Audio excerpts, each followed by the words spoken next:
iniciaremos com o cerebelo, tá? Falaremos sobre os limites cerebelares e a sua alocação da concha protetiva óssea posterior e inferiormente, do tentório cerebelar superiormente e da região troncular, que abarca principalmente a região de ponte, região pontina. Então esses são basicamente os limites cerebelares. O limite cerebelar superior é dado pelo tentório, pela tenda do cerebelo, que é uma delaminação da dura mater, e esse tentório passa a dividir o que a gente chama também de andar superior do andar inferior, preenchendo o andar inferior, o cerebelo e o tronco encefálico. Limite superior do cerebelo, então, tentório cerebelar. Limite posterior inferior do cerebelo, as cavidades ou as fossas cerebelares do osso occipital, e o limite anterior do cerebelo é dado pela região pontina. Lembra, mesencéfalo, ponte e bulbo? Região pontina é o que ocupa a maior parte do limite anterior do cerebelo. Cerebelo de grande feita é um órgão responsável pelo equilíbrio e pela coordenação motora. Algumas das partes do cerebelo são mais relacionadas com interação encefálica, outras delas com interação medular e outras delas com a interação do ouvido interno, com a parte labiríntica e de equilíbrio. Esse cerebelo, quando visto posteriormente, tem uma área mais planificada em cima e uma área mais bojuda nessa região mais inferior. A parte central cerebelar, que conecta hemisfério esquerdo do hemisfério direito, cerebelares, é uma região conhecida como vérnix ou vermes do cerebelo. O cerebelo também possui uma sintopia. O que significa sintopia? Uma distribuição sintópica, uma distribuição somatotópica com o meu corpo esteroceptivo. As áreas mais periféricas cerebelares estão relacionadas com o controle de movimento e coordenação motora de membros superiores e inferiores, mãos e pés, ao passo que a região mais central, como já mencionada de vérnix ou vermes, é uma área relacionada a equilíbrio e coordenação motora do tronco, tronculares, do esqueleto axial. Quando no córtex nós chamávamos as subdivisões por nomes como sulcos e giros, aqui nós temos subdivisões que não são chamadas de giros. São sulcos, evidentemente, e fissuras quando mais profundas, mas aqui nós chamamos as partes funcionais de folhas. Então, para o que competia na região telencefálica como giro, aqui compete como folha. Cada subdivisão dessa pormenorizada é uma folha cerebelar, separada por diversas fissuras, separada por diversos sulcos. Vamos dar uma olhada na divisão aqui, além de hemisférica, a divisão lobar do cerebelo. O cerebelo é possuidor de 3 lobos, um lobo anterior, um lobo posterior e um lobo flóculo nodular. O lobo anterior é esse lobo que percorre toda essa área anteriorizada do cerebelo, dividida do lobo posterior através de uma fissura, e a primeira delas chamada de fissura prima ou primária. O alfinete azul, então, é o ponto de delimitação do que confere ao meu lobo anterior, que vai de pedúnculos cerebelar superior, médio e inferior até a fissura prima. Então, de pedúnculo cerebelar superior, médio e inferior até fissura prima, eu tenho o meu lobo anterior. Lobo anterior como nome morfológico, funcionalmente é conhecido como a porção espinocerebelar. Porção espinocerebelar devido à convidativa função de vias que estão aqui regionalizadas na porção espinocerebelar para a própria espinha, para a própria medula. Então a porção espinocerebelar corresponde às principais vias descendentes do cerebelo, de atividade inclusive de função motoras cerebelares. É o que nós conhecemos como também, no desenvolvimento embrionário, como paleocerebelo. Então olha aqui as 3 informações importantes. Essa é a área do lobo anterior, área paleocerebelar e área espinocerebelar funcionalmente falando, com limites de pedúnculos anteriormente, superior, médio e inferior, e limite posterior através da minha fissura prima.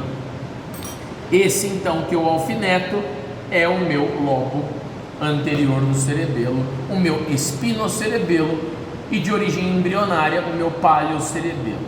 Vamos aqui em que eu seguro com o indicador e o polegar ou a minha porção cerebelar posterior, o meu lobo posterior do cerebelo.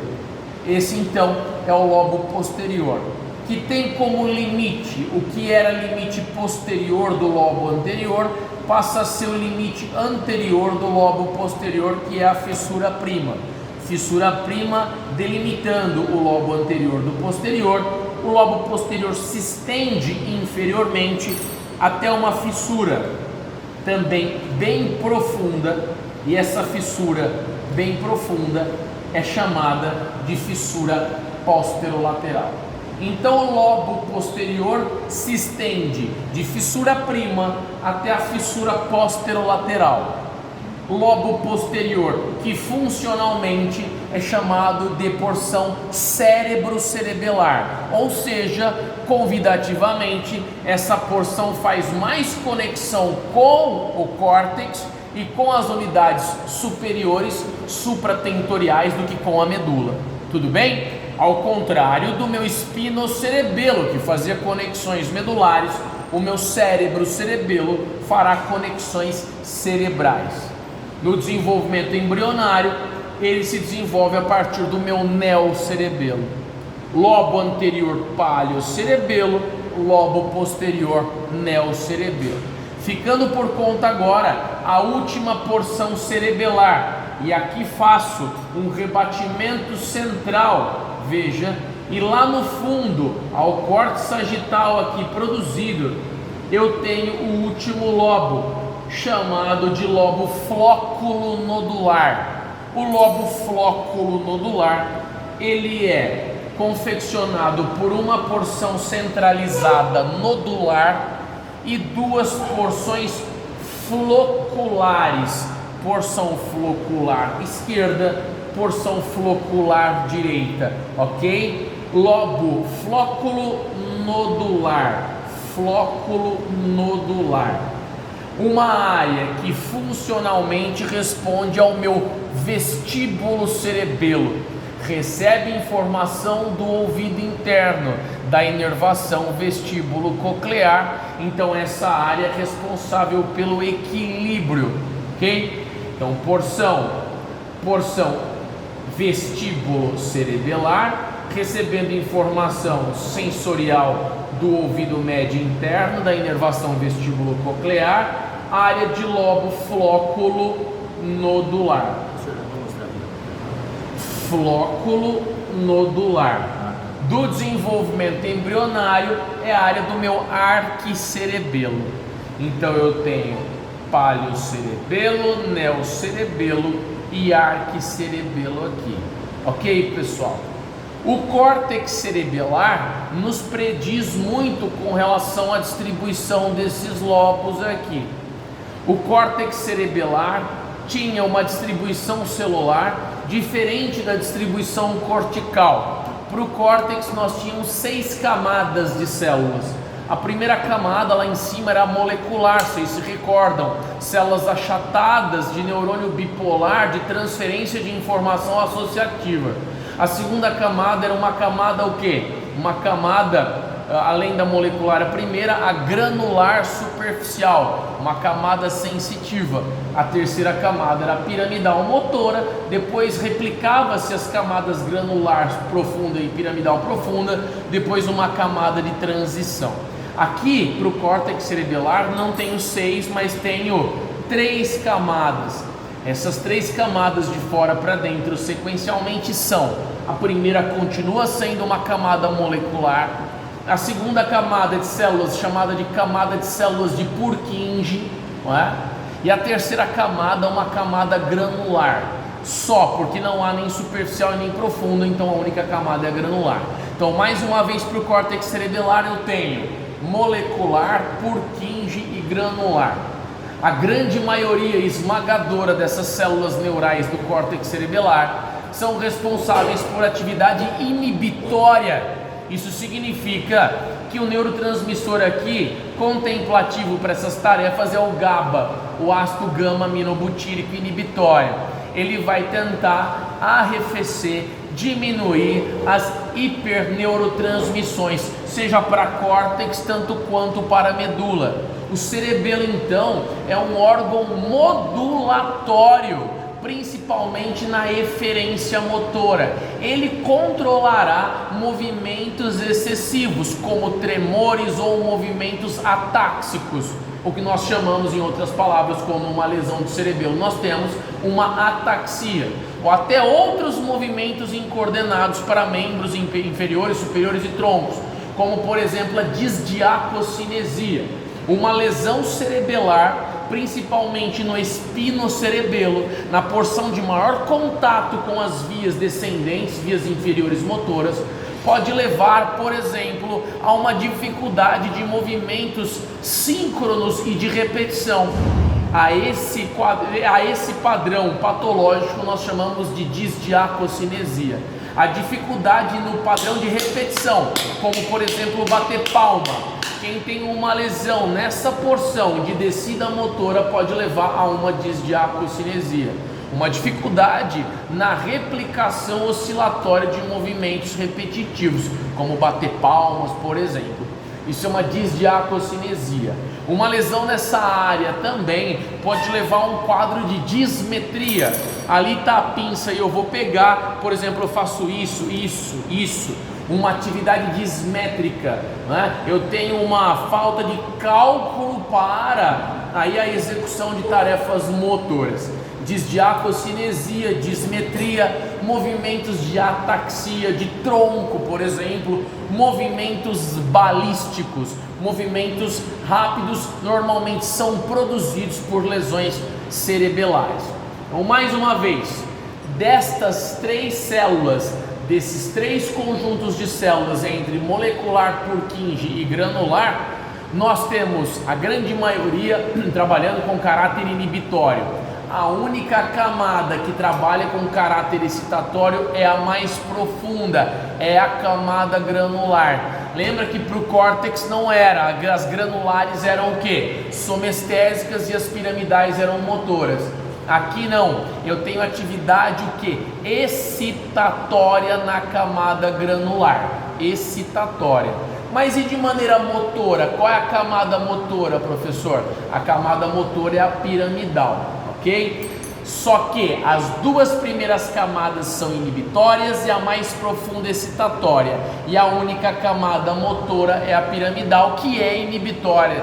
Entende? Porque o cerebelo, ele controla o movimento excessivo, porque a camada motora que dele parte para a região espinal é uma camada inibitória. Camada Purkinjea é uma camada inibitória que tem a maior quantidade dos seus neurônios aonde? Na porção espinocerebelar. Então, se na prova tiver uma questão para relatar tudo sobre essa porção cerebelar, o que vocês fariam? Essa é a porção do lobo anterior, porção espinocerebelar, derivada do meu paliocerebelo, com grandes quantidades de células Purkinjeas de atividade motora, com neurotransmissor inibitório GABAérgico, sim ou não? Tudo bem? Ao passo que essa área, a área do lobo posterior, de atividades ligadas a cérebro-cerebelo, ou seja, principalmente atividades somestésicas sensitivas, ou seja, pegando de células como células granulares e células do arcabouço superior, que são as moleculares. Área derivada do meu neocerebelo, ok? E ótimo. Ao passo que aqui eu tenho mais uma vez o meu arquicerebelo, uma porção vestíbulo cerebelar, tá? E de conexões com células também de camada 1 e 3. A camada 1 molecular, ela tem subdivisão celular. São dois tipos de células: as células em cesto e as células estreladas. De novo, em cesto, que significa em formato de cesto. As células cesto e as células estreladas são da camada mais superficial. Muitas das vezes nessa camada, na microscopia, vocês notarão um infiltrado de acúmulo proteico, principalmente de lipofuscina. A lipofuscina é uma proteína que para o cerebelo ela não gera efeito deletério, o que há uma falsa positividade de degradação tecidual, porque a lipofuscina, quando encontrada no córtex, é um meio promotor de diagnose, por exemplo, de doenças crônico-degenerativas, como Alzheimer. Só que a mesma lipofuscina no córtex cerebelar não, deu para entender? Da mesma maneira que a lipofuscina depositada na pele, que promove aquelas manchas acastanhadas, também não são passíveis de serem relacionadas com alteração neurodegenerativa. Já na camada mais profunda, que é a camada granular, eu tenho células chamadas de células musgosas. Essas células musgosas fazem conexão com a camada molecular. Então há um meio sináptico de conexão entre a primeira e a última camada, a mais interna e a mais externa, através das células musgosas, e um outro subtipo celular também dessas mais profundas, chamadas de células trepadeiras. As células trepadeiras e as células musgosas são os pontos de conexão entre a camada granular, que é a profunda, e entre a camada molecular, que é a superficial, melhorando a capacidade somestésica, a capacidade de recebimento de informação periférico para o envio dessas informações para o restante do córtex. Sim ou não? Tá? Muito bem. Continuando. Além de todas essas características, nós temos que atrelar essas características com as características dos núcleos cerebelares. Quando eu pego e corto esse cerebelo transversalmente, essa é a porção superior e essa é inferior, eu rebato inferiormente esse cerebelo. Vocês podem notar que, assim como na região cortical, havia substância cinzenta por fora e substância branca por dentro, corpos de neurônios por fora e projeções axonais por dentro. Nesse corte transversal, a gente consegue identificar alguns dos núcleos e nem todos eles. Joga de cima para mim, Paulinho. Obrigado. É a mesma estrutura cortada transversalmente. Dá para notar aqui na peça em resina o córtex cerebelar cinzento, substância branca mielinizada e as projeções axonais para o centro, e aqui ilhas cinzentas dentro da substância branca. Aqui eu passo a ter o meu primeiro núcleo cerebelar, chamado de núcleo denteado. Então, de externo para interno, o primeiro núcleo é o núcleo denteado. Depois eu tenho um núcleo em formato de gota, vejam só, é o núcleo chamado de emboliforme. Tá? Então eu tenho o núcleo denteado, todo serrilhado, e o núcleo emboliforme. Ao passo que do lado dele eu tenho o núcleo globoso. Ambas as bolinhas aqui formam o núcleo globoso. O núcleo emboliforme mais o globoso formam uma área chamada de área de interpósito ou núcleo interpósito. Denteado, emboliforme, globoso e emboliforme globoso, núcleo interpósito. Centralmente, na região verminal, na região de vérmix, eu tenho quem? O fastígio, o núcleo fastigial. Então a sequência de fora para dentro é núcleo denteado, emboliforme globoso e fastigial, sendo emboliforme globoso fazendo o meu núcleo interpósito. Aqui nós temos também uma somatotopia. Tudo que está mais para fora, obviamente, controla a coordenação motor e o equilíbrio dos membros superiores, mãos e pés, e membros inferiores, extremidades, esqueleto apendicular. Ao passo que no meu núcleo interpósito aqui há controle motor de quem? Símbolo escapular e símbolo pélvico. E na região de núcleo fastigial ou de fastígio, o controle motor do esqueleto axial, ou seja, do tronco. Fazendo um paralelo, estabelecendo uma correlação funcional com tudo que a gente já viu, nós temos a seguinte característica, tá? A região espinocerebelar ligada a conexões fastigiais ok? A núcleos fastigiais. A porção do lobo posterior ligada ao núcleo interpósito, ok?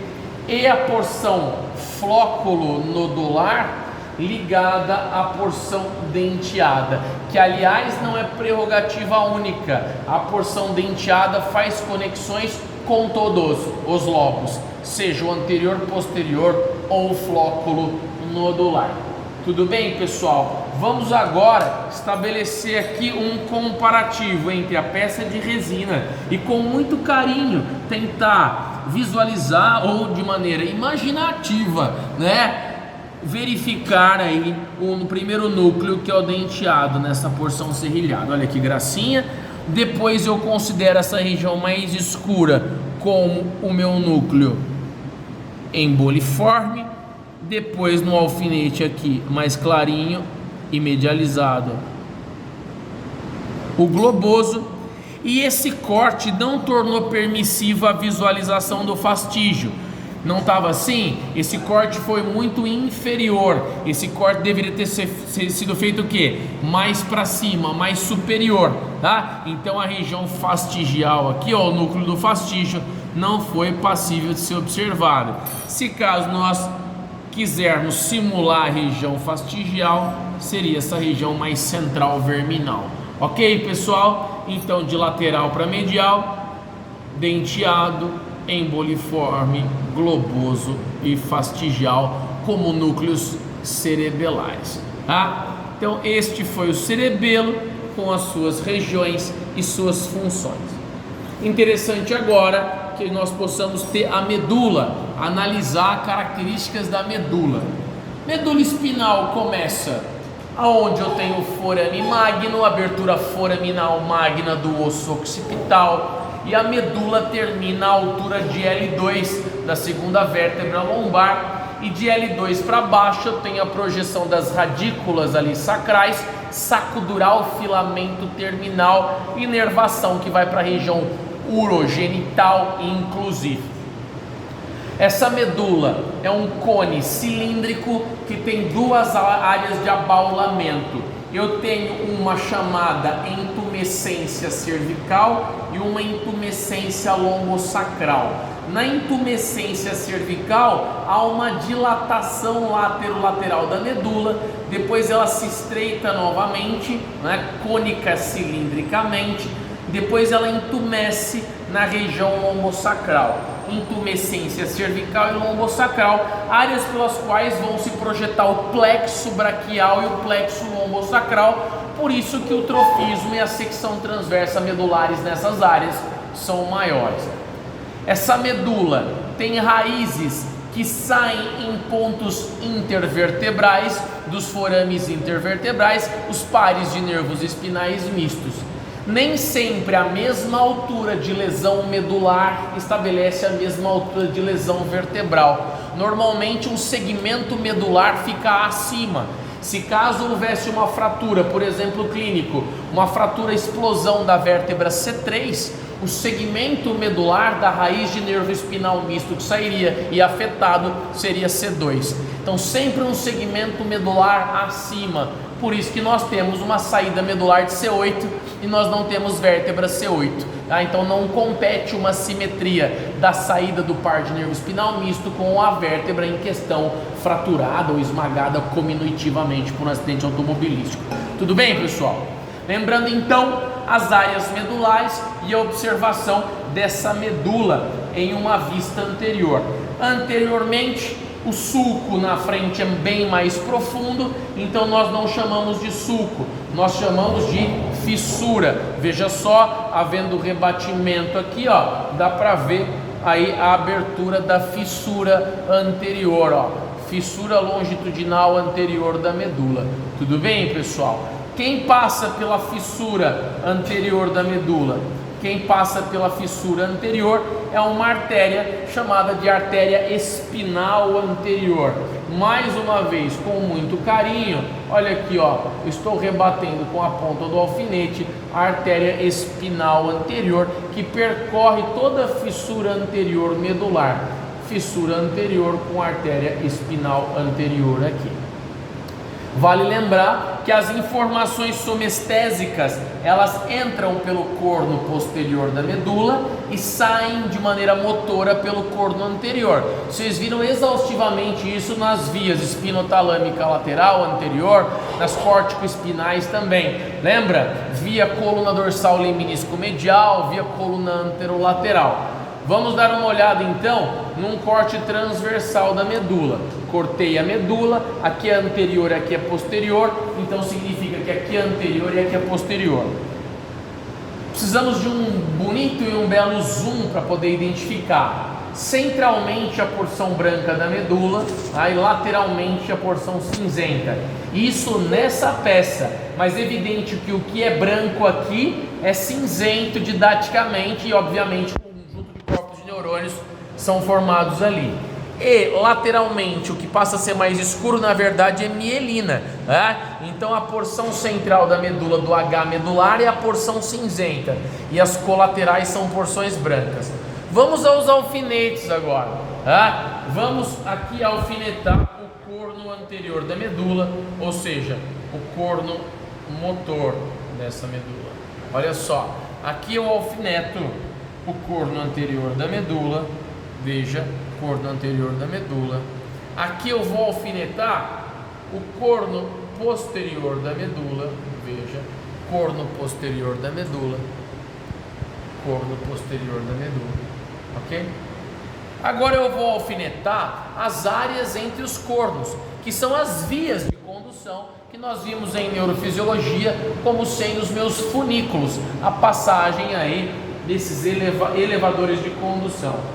Aqui eu estou alfinetando o funículo anterior da medula. Essa é a porção funicular anterior da medula. Porção funicular anterior da medula. Vamos agora, óbvio que a porção funicular anterior fica entre os cornos anteriores. Vamos agora alfinetar a porção funicular posterior, especificamente aonde? Especificamente no fascículo grácil. Então esse alfinete branquinho de baixo está demonstrando o fascículo grácil num corte transversal no funículo aí posterior da medula, ok? Funículo posterior do alfinete branquinho ali, ok? Remontando o fascículo grácil. Ao passo que na região lateral eu tenho aí, o funículo lateral sendo agulhado pelo alfinete azul, o meu funículo lateral, a área aí que compreendida entre corno anterior e corno posterior da medula é o meu funículo lateral. Tudo bem, pessoal? Muito bem. Outras informações importantes.